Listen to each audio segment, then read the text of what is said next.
আপনারা লাস্টে কীর্তন করেন নাই, তা আপনাদের জরিমানা হবে কি? একবার হরিনাম জোরে জোরে করবেন, হরে কৃষ্ণ হরে কৃষ্ণ কৃষ্ণ কৃষ্ণ হরে হরে হরে রাম হরে রাম রাম রাম হরে হরে। হরিনাম সংকীর্তন কি জয়। কলিযুগের যুগধর্ম হরে কৃষ্ণ কৃষ্ণ কৃষ্ণ হরে হরে হরে রাম রাম রাম হরে হরে। মহামন্ত্র কি কীর্তনকারী গৌর ভক্তবৃন্দ কি দামোদর উদযাপিত মাস কি দামোদর মাস উপলক্ষে 1 মাস ব্যাপী নগর সংকীর্তন কি নগর সংকীর্তনে যোগদানকারী ভাগ্যবান ভাগ্যবতী ভক্তবৃন্দ কি তাঁতি বাজার শ্রী হরে কৃষ্ণ নামট্য সংঘ কি নামট্য সংঘের উদ্যোগে নগর সংকীর্তন কি পরম দয়াল গণিতায় ভগবান কি জগৎগুরু ছিল প্রভুপাদ কি পরমানন্দ গুরু মহারাজ কি আজকের আনন্দ কি নিতাই গৌর প্রেমানন্দে হরে হরে। এই যে হরে কৃষ্ণ হরি বল হরি বল হরি বল। এই যে আপনারা তো এখান থেকে যাওয়ার পর অনেক কথা কইতে পারবেন, বাড়ি থেকে কইতে পারবেন না? পারবেন কি না? কেউ বাধা দিব? বাধা দিব না। 1টা ঘন্টা আমরা এখানে একসাথে থাকি, হ্যাঁ, যদি সবাই মিলে কীর্তন করি তাহলে কী হবে? হ্যাঁ, আপনারা কিন্তু একটা আনন্দ মিস করছেন। আমরা এখানে একটা নৃত্য কীর্তন হয়েছিল, আপনারা আগে চলে গেছেন আমাদের রেখে, কিন্তু আমরা আনন্দ পাইছি। ঠিক আছে, বলতে কীর্তন এবং নৃত্য এই দুটার মধ্যে আমাদের আনন্দ। নাচো গাও ভক্ত সঙ্গে কর সংকীর্তন অচিরাত পাবে তুমি কৃষ্ণ প্রেমধন। বলছেন নাচো গাও, মহাপুর ধারা এটা। নাচো গাও হরে কৃষ্ণ কৃষ্ণ কৃষ্ণ হরে হরে হরে রাম রাম রাম হরে হরে। এইভাবে নেচে গিয়ে আমাদের কীর্তন করতে হবে। তাইলে কি হবে? আমাদের অন্তরের ময়লাগুলো দূর হবে। তাহলে দূর হবে না, আবার এসে পড়বে। এখনই করবেন, একটু পর আবার এসে কি আপনাকে কী করবে? আঘাত করবে। আর আপনি তখন হরিনাম করবেন না, তখন অন্য চিন্তা এসে পড়ব। অন্য চিন্তাটা আমাদের সবসময় এসে থাকে। তাই আমরা যেহেতু এখানে 1 ঘন্টার জন্য আমরা কীর্তন করতে আসি, আজকে আমি দেখতে পাচ্ছি অনেক ভক্ত আসছেন। তাঁতিবাজার মহাপুর কৃপা বর্ষিত হচ্ছে, বোঝা যাচ্ছে যে যারা যারা এই নগর সংকীর্তনে আসছেন তারা অবশ্যই মহাপুর কৃপা লাভ করবেন। হরি হরি বল। কারণ এটা মহাপুর বলেছেন, যারা হরিনাম করে তাদেরকে অত্যন্ত তিনি ভালোবাসেন। হরে কৃষ্ণ। তো আপনারা সকলে একজন করে নিয়ে আসছেন, আরও নিয়ে আসবেন। আপনারা যারা আসছেন আপনাদের পাশের যারা আছে তাদেরকে টেনে নিয়ে আসবেন। চলো, আরে সারা জীবন তো বেকার কাটিয়ে দিলাম কথা বলে, নানান কথা বলে, চলো একটু যাই সাধুর সঙ্গে হরিনাম করে আসি। হরিনাম করলে কি হবে? আনন্দ আর আনন্দ, নিরানন্দ দূরে গেল আনন্দের সীমা নাই। আমাদের নিরানন্দ দূরে চলে যাবে। আমাদের প্রসাদ প্রভু প্রসাদ দিয়ে দিচ্ছেন, আমাদের সচিদানন্দ প্রসাদ দিয়ে দিচ্ছেন। তো আজকে এই নগর সংকীর্তনে যিনি প্রসাদ দিয়েছেন কি নাম? গণেশের মার নাম নাই? তাহলে কি আপনার দুর্গা মা নাকি? বকুলদি। যে দেখুন অনেকেই বৈষ্ণব সেবা দেওয়ার জন্য পাগল হয়ে গেছেন। বৈষ্ণব সেবা আপনি তাহলে একটা বলি, একটা মাহাত্ম্য বলি। সত্যগ্রামের ঘটনা, সত্যগ্রামের একটা ঘটনা আপনাদের বলি। এক ব্যক্তি শুনেছে সত্যগ্রামের কথা। সত্যগ্রামে মানে সবাই সত্য কথা বলে, কেউ মিথ্যা কথা বলে না।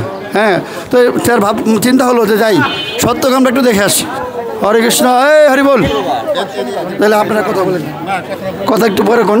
হ্যাঁ, বলছি সত্যগ্রামের কথা শুনে ওই লোকের ইচ্ছা হলো যাই সত্যগ্রামের মানুষকে যাচাই করে আসি যে তারা কেমন সত্যবাদী। তো যেতে যেতে ওই সত্যগ্রামে প্রবেশ করলেন।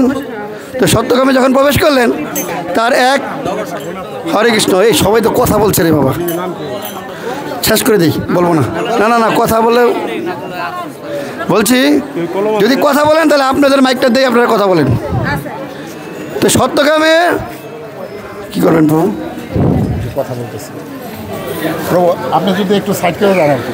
যারা প্রণামী দিবেন বৈষ্ণব সেবার জন্যে আমাদের তিলকেশ প্রভুর কাছে দেন, প্রভু লিখতেছে। সত্যগ্রামের কথাটা বলি। সত্য কথাটা হচ্ছে যে সত্যগ্রামের কথা শুনে ওই ব্যক্তি সত্যগ্রামে গেছেন যাচাই করতে, যে তারা কতটুকু সত্য কথা বলে। তো যেতে যেতে ওই গ্রামে যখন প্রবেশ করলেন, এক বৃদ্ধ 70 বয়সের বয়স হবে তার। তো জিজ্ঞাসা করছে আপনার বয়স কত? কয় আমার বয়স 17 বছর। ওই সেলা 70 বছরের বুড়ি বলছে আমার বয়স, তাহলে সত্য কথা হইলো? এটা সত্য কথা হইলো? হইলো না। ওর তো মাথা গরম হয়ে গেছে। ব্যাপারটা কি?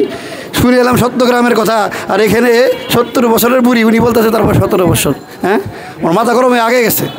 আগে গিয়া তখন ওই এলাকার যে জমিদার আর কি, তার বাড়িতে গেছে। তাকে বলছে, জমিদার মশাই, আমি আসছি আপনাদের এই সত্য গ্রামের কথা শুনে, আপনাদের লোকেরা সবাই সত্য কথা বলে, তাহলে আপনার কাছে আমার একটা জিজ্ঞাসা আছে। কয় কি, আপনি কত ধন সম্পদের মালিক? এই অত্রকালে আপনি জমিদার, আপনি কত ধন সম্পদের মালিক? আমাকে সত্য কথা বলেন। কয়, আমি শুধু 1 বস্তা ধানের মালিক, শুধু 1 বস্তা ধানের মালিক। বলছে ও তো আরও মাথা খারাপ হয়ে গেছে। কী ব্যাপার? ওই বুড়িও বললো মিথ্যা কথা, জমিদার এত ধন সম্পদের মালিক বলছে 1 বস্তা ধানের মালিক। হ্যাঁ, এটা কি করে হয়? ওর মাথা গরম আছে। বলছে তোমার ওই জমিদারকে বলছে, আপনাদের গ্রামের শুনেছি সত্য কথা বলে, দেখি সবাই মিথ্যা কথা বলে, কেউ সত্য কথা বলে না। আপনাদের গ্রামে আর আমি এক মুহূর্ত থাকবো না, আমি চলে যাব।